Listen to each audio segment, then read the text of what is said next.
All right, let me now introduce a very special guest, former Gophers offensive lineman and KFAN star, Tommy Olson. How are we doing today? Oh, and thanks for the intro, man. Doing great. Thanks for having me, man. I love the little thing. What day are we on now? 32? I want to Yeah, say. yep, 32. Yeah, it's awesome, man. Thanks for putting me on that list. I love looking at it every day. It's awesome. It's so cool. Really cool little history piece you're doing. And you get a lot of old guys and a lot of new guys. Yeah, it's been interesting. I've learned a lot about Gophers football that I didn't know just looking through all the past guys and everything. It's definitely fun to do. It's crazy how good of talent went through Minnesota. It's insane. Like seeing like three-time all Big Ten guys, like it's normal. It's just crazy. It's Yeah, I crazy. I agree. Uh, Yeah. it's interesting to see how much the program's developed. Right. But I guess with you starting, I guess all the way back for your playing days, when you decided to come to Minnesota, you were obviously a pretty big recruit out of Matamidi High School. Was the Gophers always? I guess did you always plan to stay home and commit to the Gophers, or how was kind of your recruiting out of high school? Yeah, man. Recruiting my story's a little weird, right? Because my dad was a captain in '82, and so my brother and we grew up going to every Gopher game day, even when there was like 10,000 people at the Metrodome. We were one of those 10,000. We went up to the second deck and we'd spread out, and I remember getting like hot dogs and watching the Gophs. It was every Saturday. I went with my dad, and my mom would like get ready. We make huge tailgates. It was the best. So I grew up never missing a home game. I grew up always just dreaming of playing for the Gophers and being number 58 because that was my dad's number. That's all my brother and I ever wanted to do. That was our dream. And so getting recruited when it started, I think I went to 7 junior days in a row. So I started in 7th grade and I started going because my brother was in 9th grade.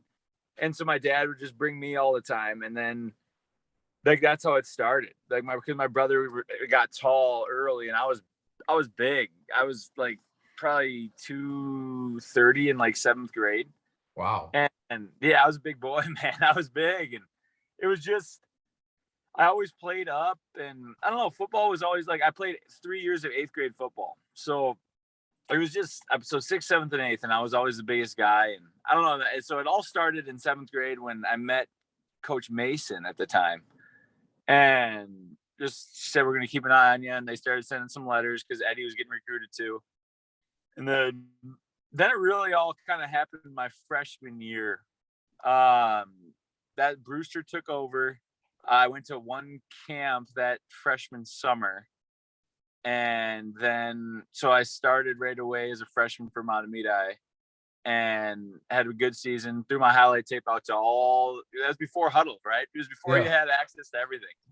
So my dad, being like the best dad in the world, he sat down with like a videographer and we made highlight tapes. We brought our tape to these guys and we made these CDs and we probably made like 60 copies and we sent it to my 60 favorite schools and we just Okay. sent it out. And then they started, and then that's kind of how I got my name out there.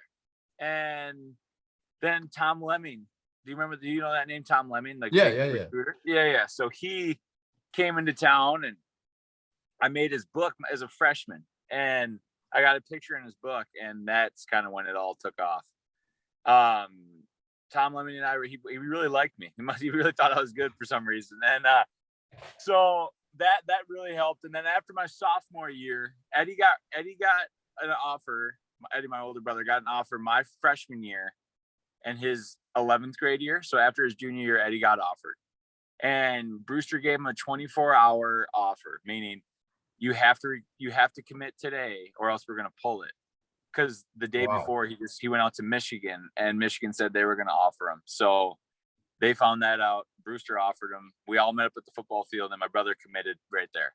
So as a junior, Eddie committed. And then I was like, well, that's all I want to do now. And my brother's going to the U. It's a no-brainer. So following that, he goes through his senior year. It's my sophomore year. We're playing right next to each other. It's like the best high school times of our life. And the night before signing day for my brother, so it was like late January, or like 2 weeks before. It was like January 15th or something. Yeah. of my sophomore year. Brewster, Davis, the O-line coach, and Cosgrove, the defensive coordinator, all come over. The three of them are sitting there at dinner, and I wore like 3 sweatshirts. I had like extra insoles in my shoes. I just wanted to look so big, and because I hadn't gotten any offers yet, anything, but I was getting heavily recruited by everyone. And when I mean everyone, like all the Big Ten, and then like probably Stanford, and then like USC, and a lot of the SEC schools too. Okay. And I was just getting recruited, and then no one's offered me yet because the Ghosts haven't pulled the trigger. So this is after my sophomore year, 2 weeks before signing day for my brother. And they're like, all right, we just want to make sure, Ed, we came over to hang out and make sure everything's all good. See if you need anything else. And it's just a great dinner. And then Brewster, like midway through the dinner, he goes, all right, Ed, that's enough about you. And he looks over to me and he goes, Tom, do you want to, would you want to be a Gopher? I'm like, yeah, it's my dream. You see, our house is maroon and gold. Like, this is all I've ever wanted. And he goes, well, we came over here to offer you tonight too. And Wow. I started crying. And not 5 seconds later, as I'm crying, I go, well, I'm committing on the spot. I want to be done. Like, he goes, Tom, you don't have to. And I remember him saying that. He's like, you don't have to commit right now. I'm like, no, I don't care about any of the recruiting process, anything like that. I want to commit right now. And to this day, Tone, I take pride in this. To this day, I'm still the earliest commit of all time. Nick Rollis got close. He did in March of his sophomore year, but I think I still got him. Yeah, so January after my sophomore year is when I got the offer, and I committed on the spot. But then all the people started coming to school, like Stanford and like Jim Tressel. I remember him walking in school, taking me out of math class, and he goes, "Hey Tom, we love what you have on film. We'd love to offer you. All you got to do is just come take a visit, come to a game, just to show that you're interested, and we'll give you an offer on the spot. We're just not going to offer you if for no reason, because we know you love the Gophers." Because everyone started to realize, like, my brother went there, my dad went there. Everyone would say to me, the Stanford coach, and Nick Saban, I mean, all these guys would just say, all you got to do is take a visit, and you're good, and you'll get the offer. And the only visit I ever took, was I committed that January, and then that spring break, so March, April of my sophomore year, we went down to Florida for spring break. And that was actually Tebow's pro day. So like Percy Harvin, the Ponce brothers, Hernandez, all these guys are going through their pro day, and I'm standing there on the sidelines. Like, I remember getting a picture. My brother and I got a picture in front of Tebow's locker, man. I met Urban Meyer, scariest thing I've ever done. And I was like, and then that's when Florida Gators basketball was sick too. So we got to play basketball on like the Gators basketball court, man. It was so cool. Like, that was the one thing I ever did, like, visit wise, other than the Gophs.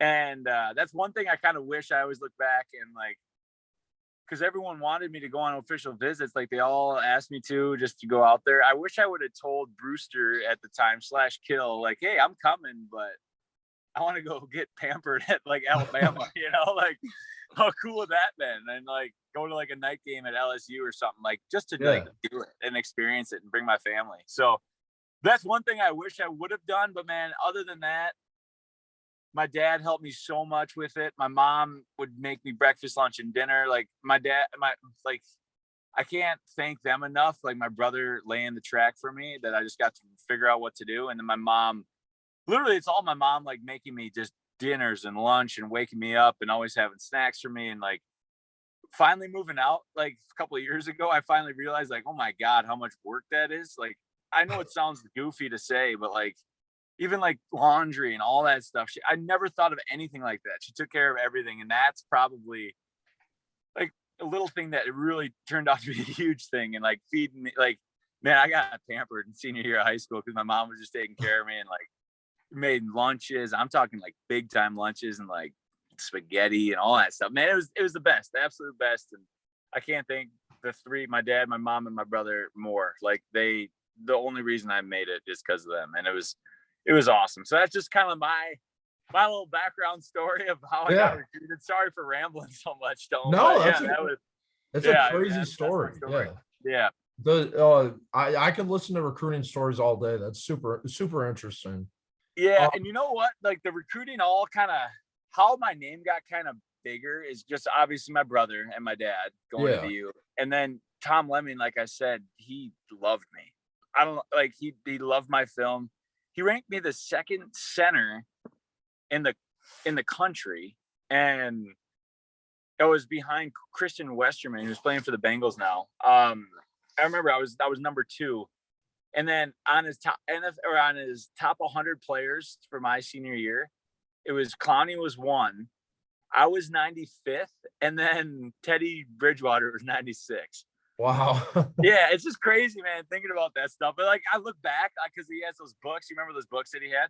Yeah. I look back at those books, man. I just looked through them like, wow, that's pretty cool, man. It was fun. Like that. Those are the best times though. And yeah, I gotta thank Tom Lemming a ton for all that recruiting stuff. That's like really what got my name out there. Yeah, a lot of stuff like that. It's all about like who you know and just building relationships with everyone. Exactly right. Yeah, but so like you said, during your recruitment, there were a lot of coaching changes for the Gophers, but you obviously played for Jerry Kill. How would you kind of, I guess, describe him as a coach and your relationship with him to someone that obviously wouldn't know what he's like as a coach in the locker room? Yeah, that's a good question. So I got recruited by Brewster, right? Like they wanted me to graduate early that spring, the whole thing. I was pretty much like penciled into like, all right, let's go do this thing. And then he gets fired at the Purdue game my senior year and like of high school. And I'm like, oh boy, that really opened up recruiting again, by the way. And then there's an article that came out that says Tom's recruiting is open. And I was just like, oh boy, this is not good. And but I never did. I was committed the whole time. But then Kill got hired on, and Kill's first weekend hired was my official visit. So like me, Pete Westerhouse, Devin Crawford Tufts, I want to say Grayson Levine and Joe Bjorklund, all like the in-state guys. We all had like our official visit that weekend and got to meet them. And I don't know, I kind of felt like the golden boy with Brewster. And then I got it with Kill, and he didn't know me from Adam. So it was more like getting to know these guys, you know, and like making sure it was a good fit. And I really hit it off with Lime Grover. I loved Coach Lime Grover. Absolutely loved him. And so like being with, it was weird, right? Because my brother was getting to know Kill as well and the whole staff, and they were kind of trying to weed out all Brewster's guys that they didn't really want on the team, right? So Eddie was going through spring ball now of the first time Jerry being there, and they're just running like 2.5-hour practices. Eddie's hating it. Everyone's just hating it, right? It's so hard and all that stuff. And then I'm still getting recruited by him. I'm like, oh boy, this is going to be tough. But then had the signing day, all good.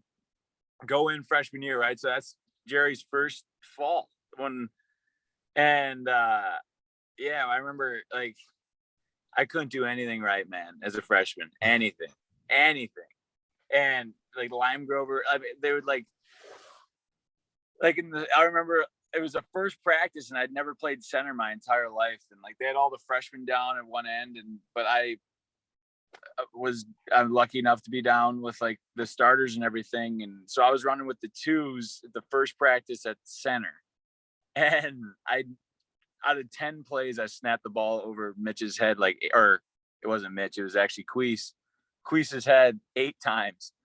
And Kill yelled at me so bad that he had to apologize in front of, I've never seen him do this again, but he apologized in front of the team to me.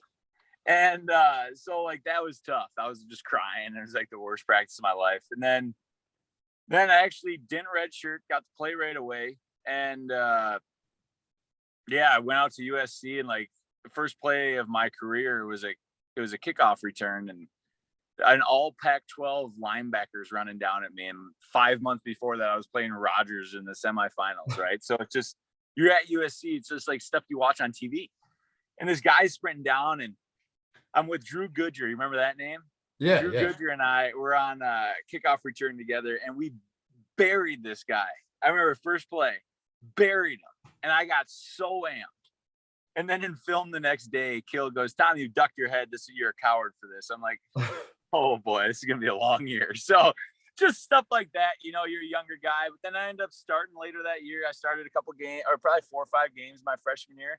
Played a lot though. And yeah, freshman year was good because then they started like really liking me. Then sophomore year, it kind of got in my head I was just gonna be a starter the rest of my career. I had a bad 2-a-days, like a camp. I just didn't play that well, and then I kind of carried over the season. It got worse and worse and worse, and then John Christensen started like battling with me to like be a starter, like take my spot, and then I got hurt, and I like tore my Liz Frank in my foot, and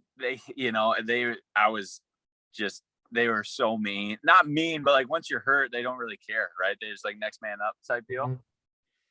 And you kind of feel like forgotten about it. It sucked. And like that was hard mentally, right? And then Eddie was getting not good. Like he was getting yelled at all the time too. So that year was really hard.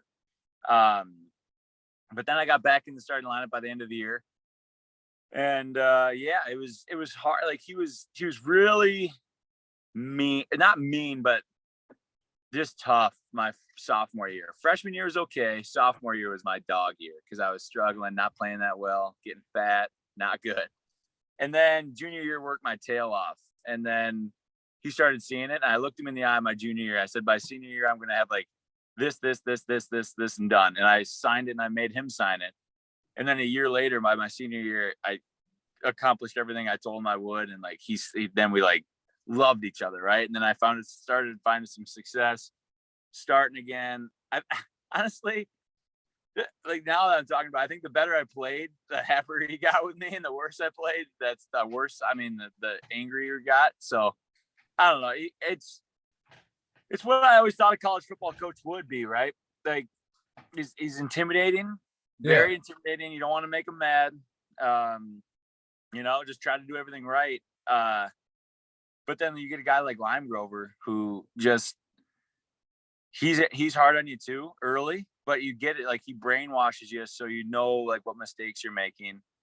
He's so good at coaching. He's so smart. You obviously you interact with Coach Kill a lot, right? But Lime Grover you're with every day. And that's what I loved him. I would never trade it a million years. Like he was hard on me my sophomore year because he just wanted the best for me. And he knew I had a lot of talent to bring to the table. And so he demanded just perfection. And I that wasn't me. I was more of a mauler. Just go grab guys and get them. And that wasn't his mentality. So I had to like change my whole game. And that's what was happening my freshman, sophomore year. That's why I think I didn't get along with those guys early. I would never do like anything wrong or like bad talk to him. I was always doing my job. But then my junior, senior year, you start to realize, okay, I get it now. They're hard on you, give you adversity when you're young, and so you can earn it when you're older. And it was, I used to always say this, like I joke around saying like I would always, I never like would even hug Coach Kill like my freshman year. Like I just didn't like him at all. But then by my senior year, I would tell him I love him. Right. So it's just it's a crazy roller coaster emotional ride being a college football player. And dealt with the most adversity I've ever had was at the U, but you learn so much from it and it applies to everything today. So sorry, I didn't really answer the question about Jerry, but that's just kind of my story at the U. No, that was perfect, I think. But football is interesting like that. It really, I guess, like molds you as a person. Because I only played high school football, but from my 9th grade year to my senior year, you just drastically change as a person, and football plays a huge role in that.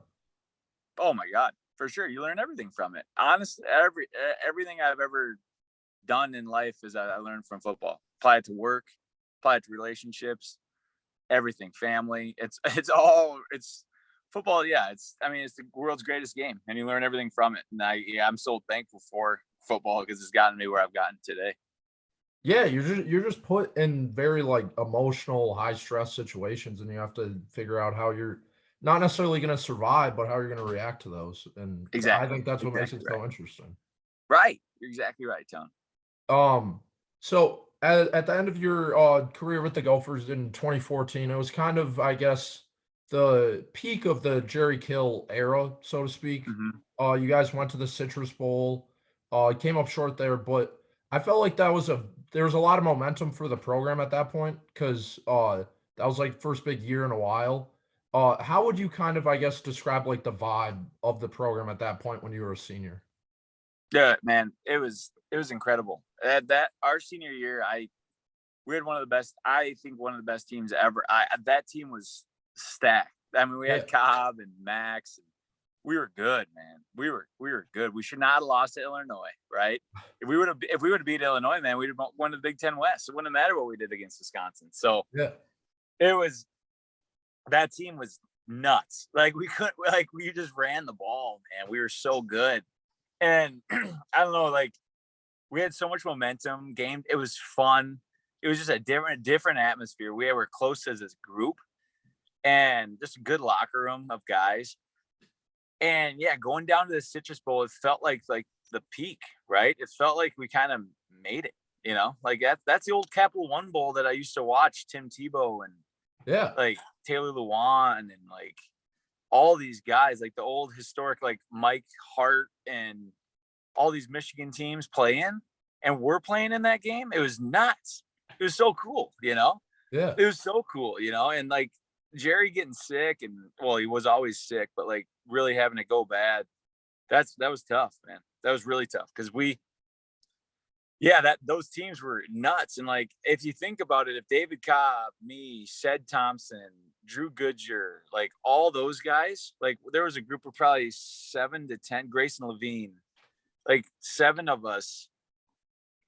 10 of us that could have really benefited from that 4-game rule now as a freshman, like how Yeah. you can play in 4 games, even Yep. start 4 games. Because all of us just played special teams as freshmen. And like, well, I started 4 games at left guard. And it's just like, we could have all been on that next year's team, which would have been crazy. Right. So, yeah, it's sad to think that like that was, well, because they had a good year the next year, but it just didn't feel like I don't know, it just didn't feel as good as that year did. And I just those teams, and I talk about it with Justin Guard a lot and like Grim. I'm just like, man, those years, those were fun. Like going to Yeah. the big house and winning, going to Nebraska and winning, and then going to Wisconsin and I get a hands in the face call in the second quarter and everything goes awry, man. Tom, I don't think about it anymore. That's all I think about, man. And it's just like, whenever people talk about it, it's just funny to me. But yeah, I mean, we should have beat Wisconsin that year too. And how we handled Iowa, which is nuts. Beat them 52-14. Crazy. Yeah. Right. Like that year was so fun. And like, I loved everything about it. And it was fun to be a part of it. Fun to be the center on that team. It was great, man. It was the best. I a few more questions for you, and I'll let you go. But Yeah. since you became a fan of the Gophers, obviously since you've stopped playing, Yeah. putting you on the spot a little, who are your 3 favorite Gophers that you've watched since your career has ended? Post career. Post career, yeah. That's a good question. Connor Olson. Yeah. Love him. Absolutely love him. Just as stable. God, that is such a good question. Just entertaining, funny, like fun guy to watch. Rodney Smith, loved watching him run. He reminded me of Cobb so much. Definitely.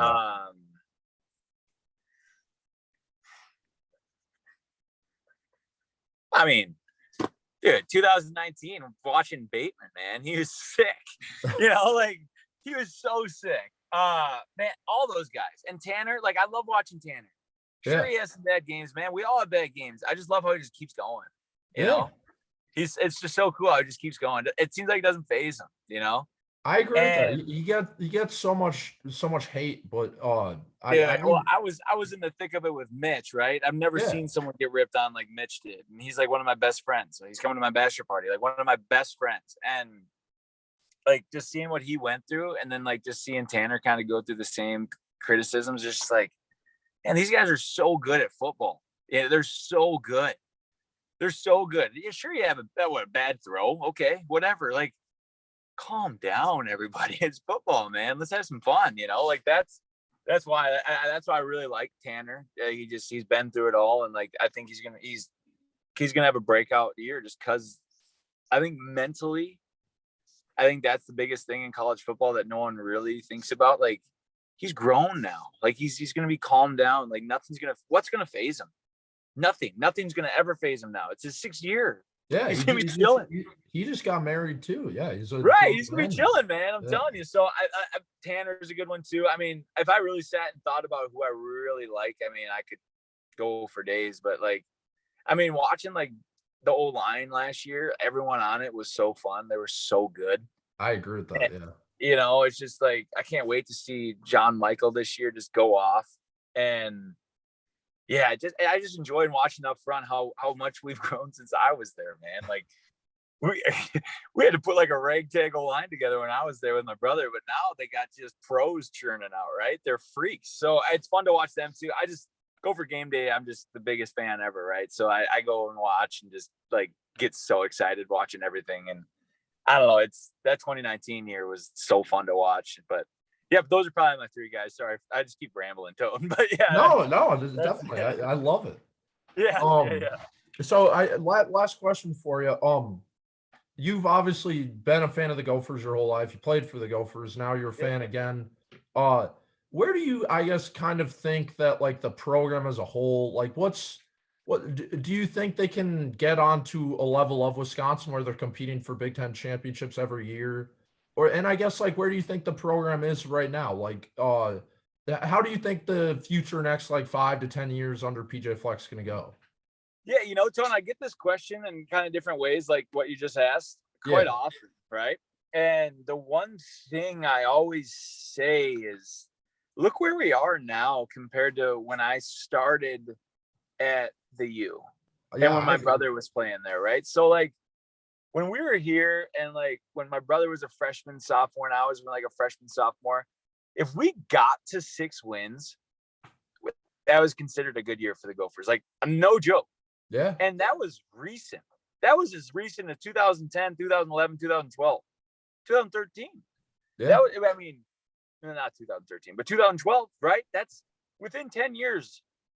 We forget so soon how bad we used to struggle. Like, bad. We were middle of the road towards the bottom of Big Ten every year.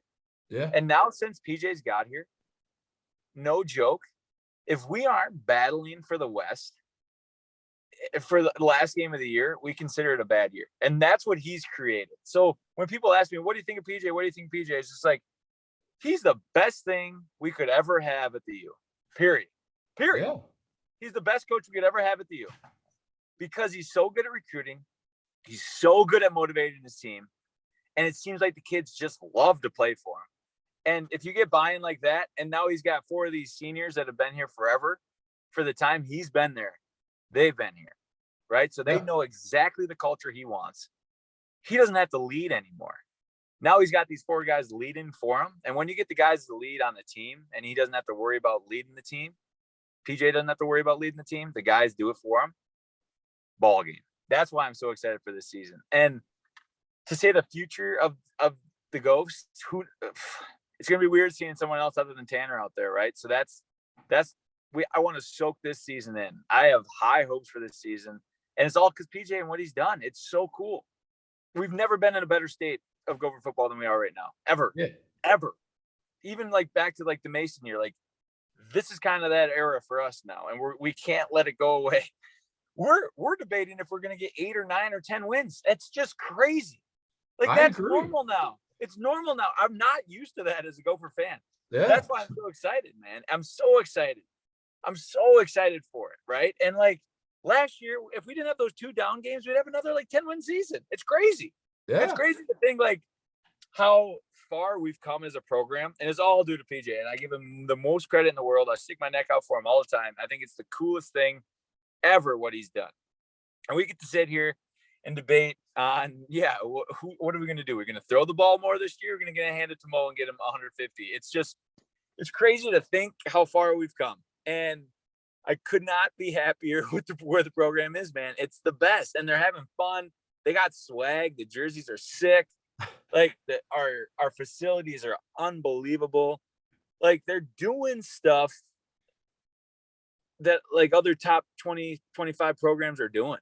That's why it's nuts. When you say, are we in Wisconsin? I think we're passing them. I really do. I think the one monkey we got to get off our back is just Iowa, right? And they're such a traditional program. I think if you looked at the Big Ten, and this is what I always like to think, like in my head, right? I've never really said this out loud, but this is how I think about it. If some random guy from the SEC, right, said, all right, we can't, and they're playing NCAA 2022, like let's just say it came out. Yeah. And let's say there's two high school kids and they're down in Alabama and they're like, all right, let's play. And they go, all right, we can't be anyone from the SEC and we got to play. And they go, all right, let's do Big Ten teams. And they're looking at Big Ten teams on video games. Who would you pick? I mean, I'm thinking like you go Ohio State, Michigan. I mean, you go Minnesota, right? Like, I mean, they're a fun team. It's just like what we've created. It's just like we're in those talks with like Ohio. Well, not Ohio. I mean, Ohio State's Ohio State, right? But like with the Michigans of the world and like the Michigan States and like we're right there, man. We're right at the top of the Big Ten. We're at the top of the Big Ten, and it's so cool because we're like fun. And so I know that I bring up swag like it's like a joke, but we finally do have swag. We're not like just kind of like a boring Minnesota team. It's just like, no, this team's cool. Like it's a cool team. And I think that has a lot of attraction for recruits. Like when you just look at like, if you wanted to go to Iowa or Minnesota, like look at Minnesota, man. They got a lot of stuff going on. They're exciting. Not the old boring 8-win Iowa team. Right. And obviously you can tell like my hatred for these teams are coming out right now, but it's just, I couldn't love it more what we have going on. And sorry for blabbing so much with these answers, man, but it's just crazy how much I'm so excited for the year. I'm so excited for the Gophers program where it's at. And as long as we got PJ at the helm, I can't see us ever regressing. I really can't. I intend, well, I don't know. You heard it on Power Trip, man. I got like $10,000 on the line for them to win the national championship. So national championship's tough, but I think a successful season this year would be to finally get to Indianapolis, you know, that'd be so cool. I mean, we got to get those last two games, man. That's what it's all going to come down to. We all know it, right? It's just, if we get, 3 games, because we got to get Northwestern too. So we get those 3 done. Oh man, I'd be crying on the 50 again, my friend. Like that'd be the coolest thing in the world. Like it's just, I think this is the best year we have to do it. So we'll see, right? I think I'm so excited, but yeah, overall could not be happier than what we have right now. Yeah, I agree with you. It's the Gophers are relevant, and that's something I haven't been able to say for my 21 years of life all the time. So, I appreciate you hopping on and doing this. It was great talking with you. And of course. It should be fun watching the Gophers play this year. Dude, it's gonna be the best. Do you go to games still? Yeah, so I'm gonna be a senior at the U. And where do you live? I live it's on 6th Street. It's right in the middle of Dinkytown. I'm in a house with 8 other guys. The best, man. I lived right at Bierman Apartments when I was down there. The best. The absolute best, man. I enjoy every second of it. God, enjoy it. So you have your senior fall, so you're gonna be tailgating, partying, going to the games, man. Definitely. We just bought me and my roommate just bought tickets for the Penn State game. We're gonna make a road trip over there. Dude, it's the 30th, man. You gotta go. It's gonna, oh my God, I'm jealous. That sounds so nice. Night game, a little whiteout. Can't beat that, man. Yeah, enjoy it's gonna be crazy. Have fun. Enjoy every second of partying down there, going to KKA, going to Blarnes, man, going to Sal's. Enjoy like a Sunday when you're just out of it and you want to go just veg out at a bar. Enjoy it, man. It sounds like the dream.